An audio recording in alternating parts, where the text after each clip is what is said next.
So நம்ம இன்றைக்கி ஒரு டாபிக் என்ன டாபிக் பார்க்க போகிறோம் அப்படின்னு பார்த்தீங்கன்னா ஒரு ஒரு இம்பார்ட்டண்ட்டான டாபிக் தான். ஸோ என்ன அப்படின்னா நம்ம ரியல் டைமில் நம்ம எப்படியெல்லாம் இருக்கிறோம், எப்படியெல்லாம் மூவ் பண்ணுறோம், ஸோ என்ன ரீசன்னால் நம்ம மூவ் ஆகுறோம், ஸோ இதெல்லாம் பேஸ் பண்ணி தான் இந்த டாப்பிக்கில் படிக்க போகிறோம். இப்போது நம்ம ஒரு ஆப்ஜெக்ட் எடுத்துக்கிறோம், அந்த டாப்பிக்கை நீங்கள் தான் கண்டுபிடிக்க போகிறீங்க. ஸோ ஒரு ஆப்ஜெக்ட் எடுத்துக்கிறேன், இப்போ இந்த ஆப்ஜெக்ட் இந்த இடத்துல இருக்குது, நான் இதை ஒரு பிளேஸ்லேருந்து இன்னொரு பிளேஸுக்கு மூவ் பண்ணணும் அப்படின்னா எப்படி மூவ் பண்ணலாம்? Any guess? நம்ம ஒரு ஃபோர்ஸ் அப்ளை பண்ணால் என்ன ஆகிடும்? மூவ் ஆகிடும். ஃபோர்ஸ் அப்ளை பண்ணால் மட்டும் போதுமா?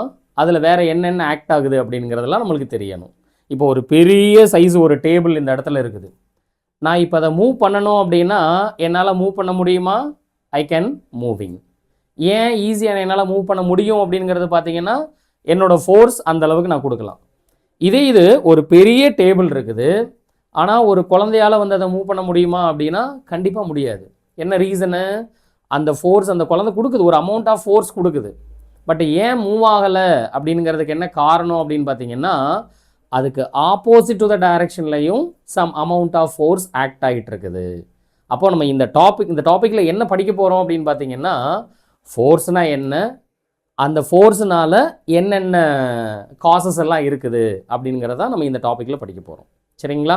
ஸோ அப்போது ஃபோர்ஸ் அப்படிங்கிறது என்ன அப்படின்னு சொல்லி பார்த்தீங்க அப்படின்னா ஒரு ஆப்ஜெக்ட் ஒரு பிளேஸ்லேருந்து மூவ் ஆகணும், இல்லை அதோடைய பிளேஸில் அப்படியே ரீடைன் பண்ணணும் அப்படின்னா நம்ம என்ன சொல்லலாம்? அதை ஒரு ஃபோர்ஸ் அப்படின்னு சொல்லி சொல்லலாம். அந்த பாடியில் ஆக்ட் ஆகிறத ஃபோர்ஸ்ன்னு சொல்லி சொல்ல போகிறோம். சரிங்களா?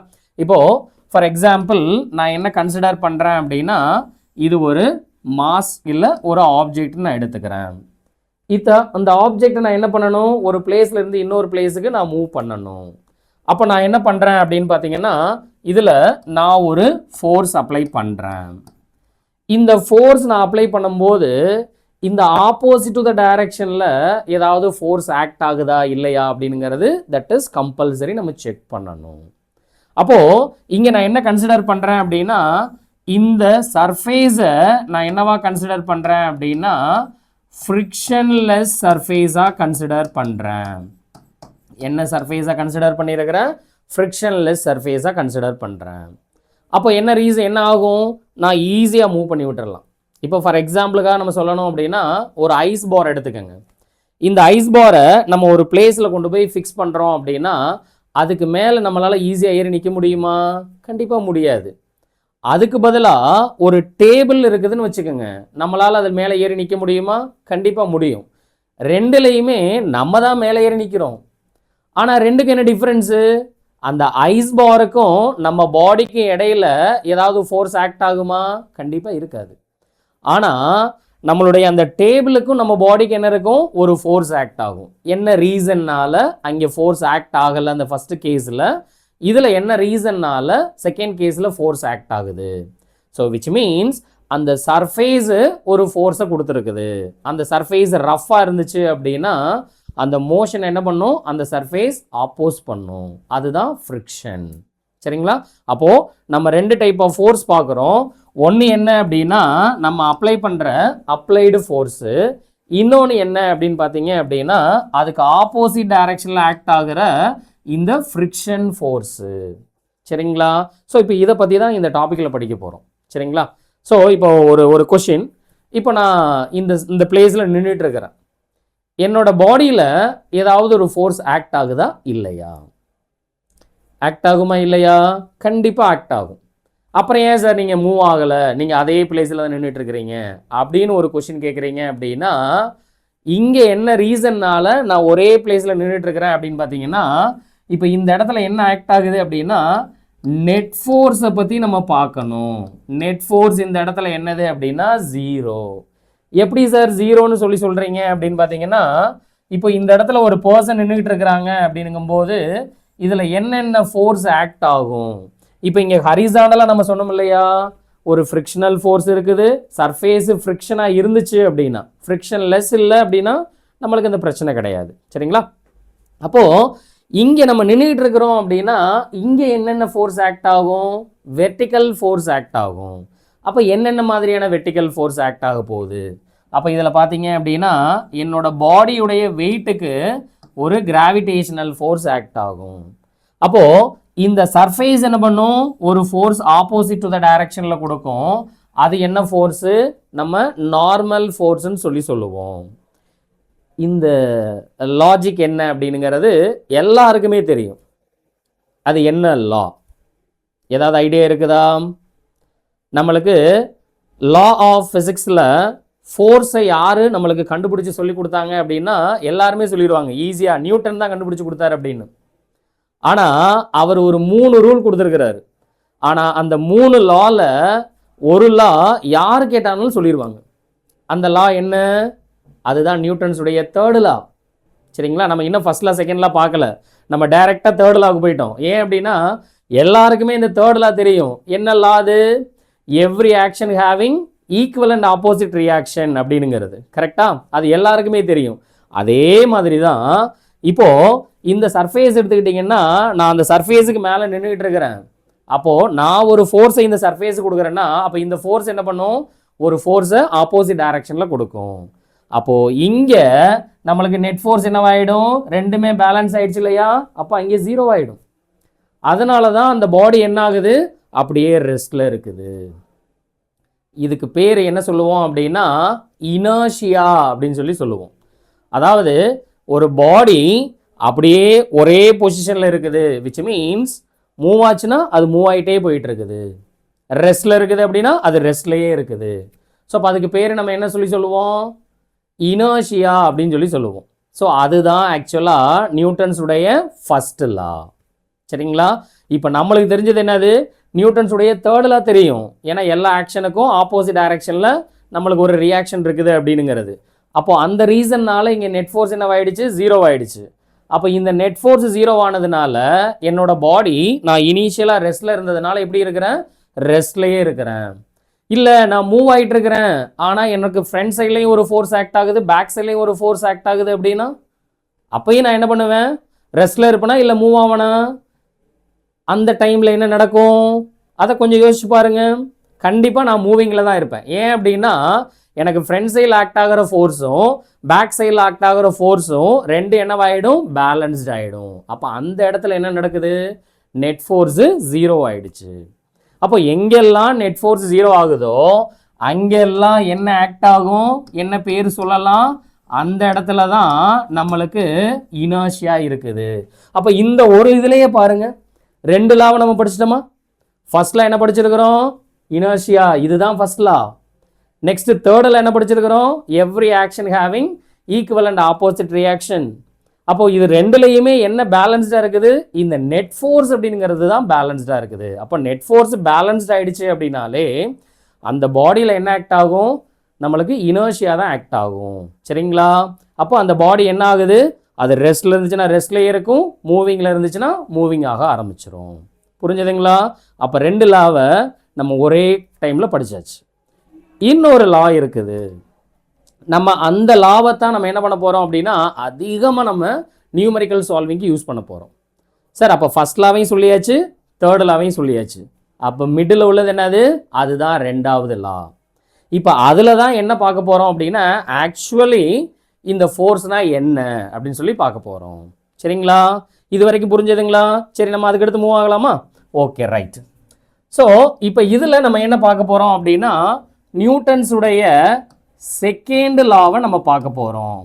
இங்கே நம்மளுக்கு இந்த செகண்ட் லாவில் என்ன பார்க்க போகிறோம் அப்படின்னு பார்த்தீங்கன்னா ஃபோர்ஸ்னா என்ன அப்படின்னு சொல்லி பார்க்க போகிறோம். இந்த ஃபோர்ஸுடைய எக்ஸாக்ட் டெஃபினிஷன் என்ன அப்படின்னு சொல்லி பார்க்க போகிறோம். சரிங்களா, நம்ம ஆல்ரெடி கொஞ்சம் ஸ்டோரிஸ் எல்லாம் சொல்லியிருக்கிறோம்.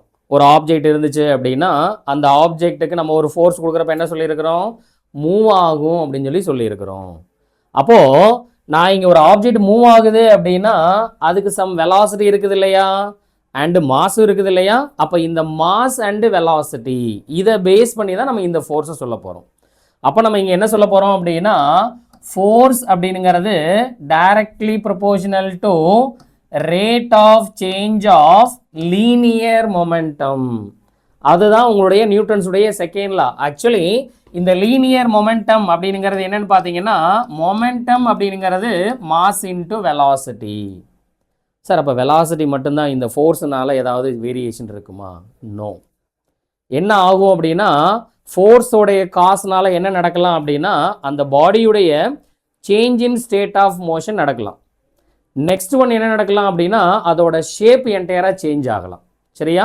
ஸோ அப்போ ரெண்டு விஷயம் நடக்கலாம் இந்த ஃபோர்ஸ்னால. ஒன்று என்னன்னு பார்த்தீங்கன்னா சேஞ்ச்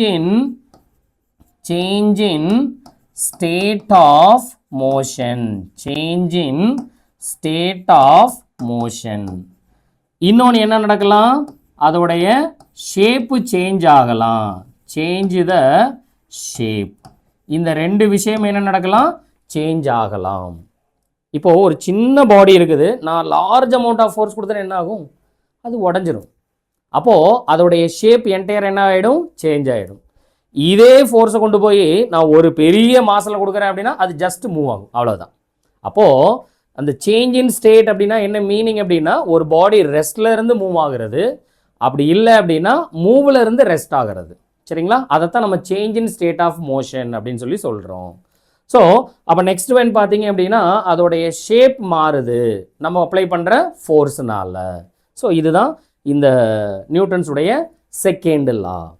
இப்போ இதை பேஸ் பண்ணி நம்ம எப்படி நியூமரிக்கல்ஸ் அப்ளை பண்ண போகிறோம்? சரிங்களா? சரி, ஓகே. இப்போ நம்ம கொஸ்டின் பார்க்கலாம். ஸோ இப்போ இங்கே பாருங்கள், நான் ஒரு கொஷின் கொடுக்குறேன், ஒரு மாஸ் கொடுத்துட்டேன். இப்போ ஃபார் எக்ஸாம்பிள் ஒரு மாஸோட வேல்யூ ஒரு 1200 கிலோகிராம் கொடுத்துருக்குறேன். இப்போ இந்த மாஸில் நான் என்ன பண்ணுறேன் அப்படின்னா நான் ஒரு ஆல்ரெடி அது மூவிங்கில் இருக்குதுன்னு வச்சுக்கோங்க. இனிஷியலாக it is moving some velocity. அந்த வெலாசிட்டி நம்மளுக்கு கொஷினை நல்லா பார்க்கணும். அதில் என்ன சொல்கிறாங்கன்னா it moves in a constant velocity அப்படின்னு சொல்லிட்டாங்க. அதோட வேல்யூ என்ன கொடுத்துருக்குறாங்க அப்படின்னா 2 மீட்டர் பெர் செகண்ட் கொடுத்துருக்குறாங்க.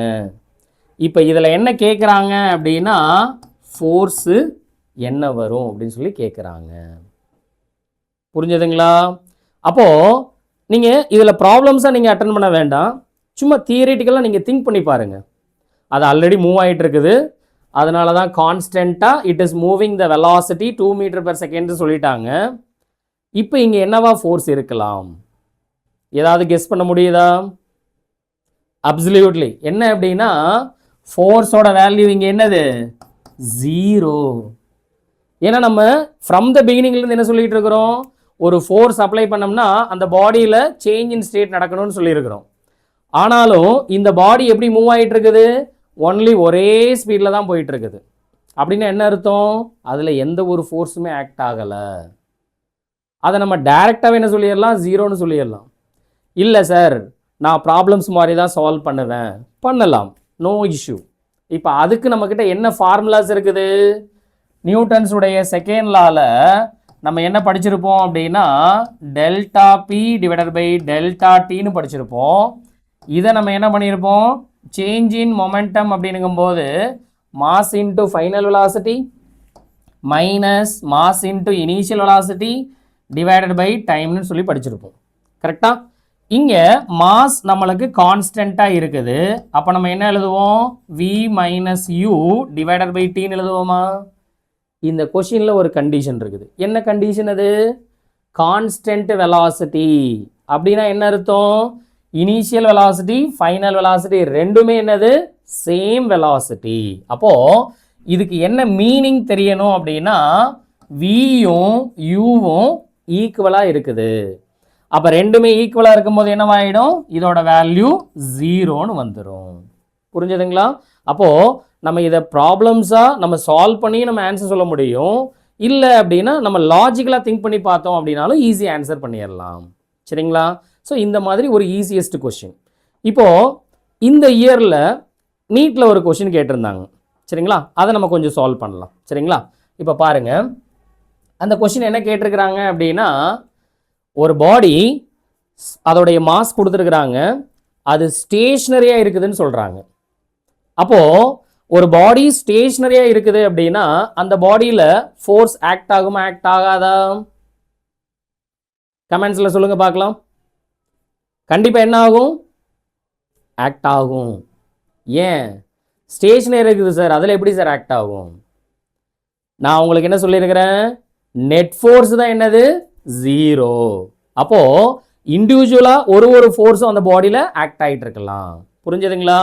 அப்போ அந்த கொஸ்டின்ல என்ன கேட்டிருக்கிறாங்க அப்படின்னா, ஒரு மாஸ் கொடுத்துருக்குறாங்க, அதோட வேல்யூ என்ன கொடுத்துட்டாங்க அப்படின்னா 15 கிலோகிராம் அப்படின்னு சொல்லி கொடுத்துருக்குறாங்க. இதுல என்ன சொல்றாங்க அப்படின்னா, இந்த பாடி ரெஸ்ட்ல இருக்குது அப்படின்னு சொல்லி சொல்லிட்டாங்க. அப்ப அந்த பாடியோட மாஸ் நம்மளுக்கு என்ன தெரியும், 15 kg அப்படின்னு சொல்லி கொடுத்துருக்குறாங்க. இங்க ஒரு சர்ஃபேஸ் நம்ம இது வரைக்கும் ஃப்ரிக்ஷன் சர்ஃபேஸ்னு பார்த்துட்டு இருந்தோம் இல்லையா, அவங்க ஃப்ரிக்ஷன்லெஸ் அப்படின்னு சொல்லி பார்த்துட்டு இருந்தோம். இப்போ இவங்க என்ன பண்ணியிருக்கிறாங்கன்னா, இது ஒரு ஃப்ரிக்ஷன் சர்ஃபேஸாக எடுத்திருக்கிறாங்க. நம்ம இன்னும் ஃப்ரிக்ஷனல் ஃபோர்ஸை பற்றிலாம் நம்ம இன்னும் பார்க்கல, நம்ம அது அப்கமிங் வீடியோஸில் நம்ம பார்க்கலாம். சரிங்களா? இந்த நியூமரிக்கல் எப்படி நம்ம அப்ரோச் பண்ணுறது அதுக்காக சொல்கிறேன். சரிங்களா? ஸோ இப்போ இதில் பார்த்தீங்க அப்படின்னா, இதோடைய இந்த சர்ஃபேஸை என்னவா கன்சிடர் பண்ணியிருக்கிறாங்க அப்படின்னா, ஒரு ஃப்ரிக்ஷன் இருக்கிற சர்ஃபேஸாக கன்சிடர் பண்ணியிருக்கிறாங்க. ஸோ அப்போ இந்த ஃப்ரிக்ஷனுக்கு என்ன சொல்லியிருக்கிறாங்கன்னா, அதோட வேல்யூ கொடுத்துருக்குறாங்க 0.12 அப்படின்னு சொல்லி கொடுத்துருக்குறாங்க. இப்போ என்ன கேட்குறாங்க அப்படின்னா, நான் ஒரு ஃபோர்ஸை அப்ளை பண்ணுவேன், அந்த அப்ளைடு ஃபோர்ஸ்னால இந்த பாடியுடைய ஆக்சலரேஷன் என்ன, ஆனால் இந்த பாடி என்னவா இருக்குதுன்னு சொல்லிட்டாங்க, ஸ்டேஷ்னரியாக இருக்குது அப்படின்னு சொல்லி சொல்லியிருக்கிறாங்க. அது எப்படி சார் ஸ்டேஷ்னரி ஆனால் அந்த பாடி மூவ் ஆகுன்னு சொல்கிறீங்க, அப்புறம் ஆக்சலரேஷன் கேட்குறீங்க? இந்த ஸ்டேஷ்னரி அப்படிங்கிறதுக்கு என்ன மீனிங் அப்படிங்கிறது பார்த்தீங்கன்னா, ரெண்டு சைடில் இருக்கிற ஃபோர்ஸும் பேலன்ஸ்ட் ஆகிடுச்சு. சரிங்களா? அப்போ பேலன்ஸ் ஆகிடுச்சுன்னா மூவ் ஆகக்கூடாது தானே. ஆனால் அது மேபி எப்படி இருந்திருக்கலாம், மூவிங்கில் இருந்திருக்கலாம் இல்லையா, அப்போ அதோடைய ஆக்சலரேஷன் இருக்கலாம் இல்லையா, அந்த சேஞ்ச் இன் ஸ்டேட் நடக்கலை. கரெக்டுங்களா? அப்போ நம்ம என்ன பண்ணுறோம் அப்படின்னா, இதில் ஃப்ரிக்ஷன் ஃபோர்ஸும் ஆக்ட் ஆகும், அப்ளைடு ஃபோர்ஸும் ஆக்ட் ஆகும். அது ரெண்டுமே பேலன்ஸ் ஆச்சு அப்படின்னா தான் என்ன மீனிங்கு, நெட் ஃபோர்ஸு 0. கரெக்டுங்களா? ஸோ அப்போ நம்ம அந்த கண்டிஷன் தான் இந்த ஸ்டேஷ்னரி. அப்போ நம்ம இங்கே என்ன சொல்ல போகிறோம் அப்படின்னு சொல்லி பார்த்தீங்கன்னா, அப்ளைடு ஃபோர்ஸும் ஃப்ரிக்ஷனல் ஃபோர்ஸும் ஈக்குவல். அப்போ நம்ம இதை வச்சு என்ன பண்ண போகிறோம், அப்ளைடு ஃபோர்ஸ் அப்படிங்கும்போது என்னவாயிடும், mass into acceleration. But frictional ஃபோர்ஸுக்கு என்ன ஃபார்முலா நம்மக்கிட்ட இருக்குது, மியூ இன்டு எம்ஜி, அதாவது கோஎஃபிஷியன்ட் இன்டு நார்மல் ஃபோர்ஸ் அப்படின்னு சொல்லி படிச்சிருப்போம். அப்போ நீங்கள் இதை அப்ளை பண்ணுறீங்க அப்படின்னா மாஸ் கேன்சல் அவுட் ஆகிடும். அப்போது acceleration which is equal to what, இந்த மியூவோட வேல்யூ அவங்க என்ன கொடுத்துருக்குறாங்க 0.12, ஆக்சலரேஷன் டியூ டு கிராவிட்டி என்னது 10. ஸோ அப்போ இதை சால்வ் பண்ணுறீங்க அப்படின்னா a which is equal to 1.2 metre per second ஸ்கொயர்டுன்னு வந்துடும். ஸோ நம்மளுக்கு இந்த லாஸ் ஆஃப் மோஷனில் நியூமரிக்கல்ஸ் அப்ளை பண்ணுறது ரொம்ப ஈஸி. என்ன தெரியணும், நம்ம அந்த கொஷினை நல்லா ரீட் பண்ணி பார்த்துட்டு அங்கே என்னென்ன ஃபோர்ஸ் அந்த பாடியில் ஆக்ட் ஆகுது. ஏன்னா இதில் பெருசாக ஃபார்முலாஸ் எல்லாம் நம்மளுக்கு பெருசாக இல்லை. கரெக்டுங்களா? ஸோ அப்போ ஈஸியாக இந்த ப்ராப்ளத்தை அப்ரோச் பண்ணிடலாம். சரிங்களா? ஓகேங்கண்ணா, தேங்க்யூ. ஸோ அப்கமிங் வீடியோஸில் இன்னும் கொஞ்சம் நம்ம நியூமரிக்கல்ஸ் சால்வ் பண்ணலாம். ஓகேவா? Thank you so much. தேங்க்யூ. பாய் டாட்டா.